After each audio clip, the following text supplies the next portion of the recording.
जय हिंद विद्यार्थी मित्रांनो।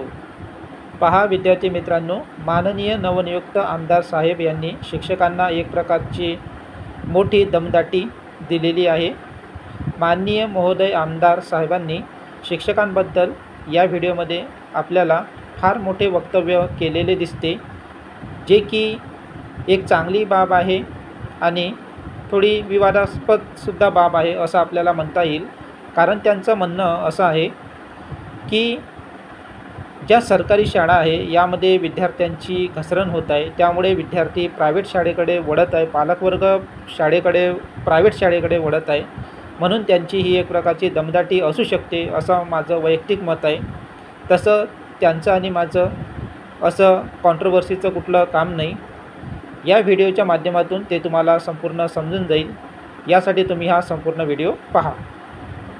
पोस्टलमध्ये शिक्षकांनी म्हणजे मला पोस्टलमध्ये 400 मी मायनस आहे, त्यामध्ये शिक्षकांचं असेल का असं मी एक्झॅक्ट सांगू शकत नाही। तर बऱ्याच जणांच्या पोस्टलमध्ये मतदान असतात, कोणी कमी जास्त दिले मला माहित नाही। परंतु एक आहे, शिक्षकांना एक चांगल्या प्रकारे मी पहिले पुन्हा एकदा मीटिंग घेणार आहे, तर मी समजावून सांगणार आहे किंवा मी जे काहीतरी बोलतोय आमदार म्हणून तुम्ही गावात राहायला जा आणि दर्जा सुधारा।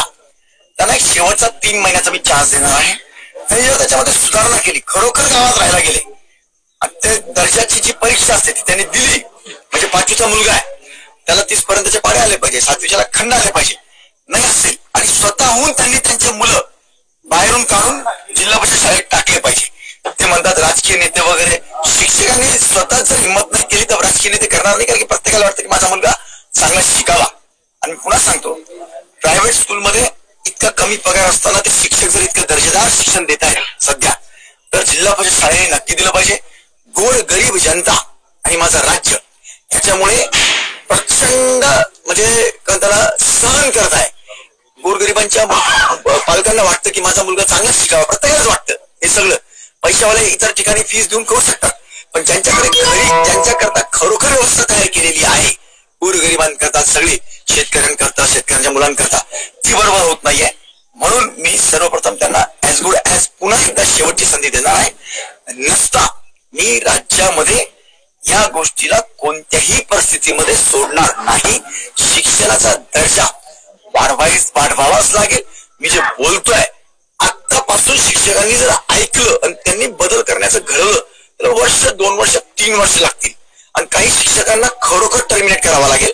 आता टर्मिनेट करायचं म्हणजे आतापासून जे ऐकणार नाही त्याला 6 महिने लागतील, मला 12 महिने लागतील, पण कित्येक हजार शिक्षक, कित्येक हजार सांगतोय मी, यांना शोकवासेस देऊन सस्पेंड करून दूध आहे ते विनाकारण सांगितलेलं नाही।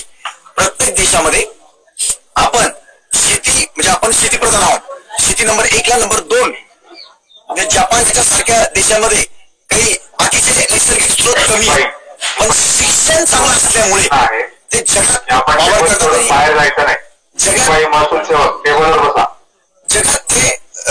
जगावर त्यांचं प्रभुत्व आहे, तसंच माझ्या भारताचंही होऊ शकतं।